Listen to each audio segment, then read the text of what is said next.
The lack of suitably qualified or experienced employees is a common lament among Australian businesses these days. But for those trained in the fine art of piano tuning and restoring, it's become a theme song as they look to try and pass their businesses on to the next generation.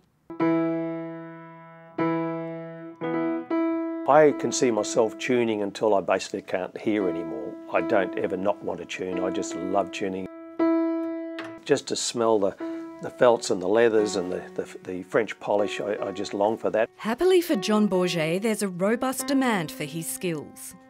We just find the work is just falling into our lap now. I'm probably too old for it. I'm working harder now than I was at 30. We probably could have 100 tuners or 130, 40 tuners in Melbourne, but there's hundreds of thousands of pianos. You can see it's an out-of-kilter ratio. It was a different tune 30 years ago when the growing popularity of electronic organs and keyboards was hammering the traditional piano. The piano industry took a very, very bad dive. And then to cope with that crisis, the bigger companies then put off all their tradies. So that immediately cut all that, the apprenticeship system out. So that's why we don't have a lot of piano tuners, and the older tuners now are very, very busy. It was during this tumultuous time that John Borsje joined the trade in Perth. My best friend, he had a piano shop and he desperately needed someone to come into the shop with him.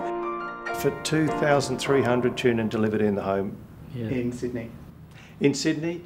We can arrange it in Sydney. There'll be a slight correction and adjustment. I don't know whether what else could be prompting it, but definitely there is an influx of piano sales, let's say from 10, 15 years ago.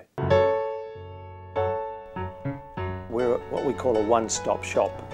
We move pianos, we tune pianos, but I would say our forte would be our workshop, where we do extensive repairs. It is very, very labour intensive because you have all these little parts to a piano. Although business is booming, John Borsje has just the one employee. I would consider David as like a senior apprentice to me. I've actually trained 3 up in my time. The industry hasn't had a formal training program for decades. That is probably the biggest concern of the Piano Tuners Guilds throughout Australia. We don't even have our own category registered with the government. As a piano tuner, we come under the cabinet makers or woodworkers ward. Some in the industry are considering tackling the problem themselves. There could be a school being started up by one of our guild members. It's just making sure that when we're gone, that there will be people to look after these beautiful instruments. Now the latest apprentice is a key part of the succession plan.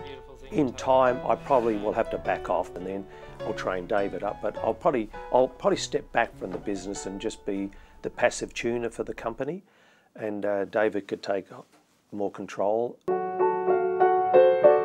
And he's confident about the future for the business he founded. The piano won't die, it will never die. There's too many people that have a passion for music to start with, but there's piano players that just will always keep it alive. Meanwhile, John Borsje's devotion shows no sign of fading quietly. Well, the love is getting this piano in the workshop.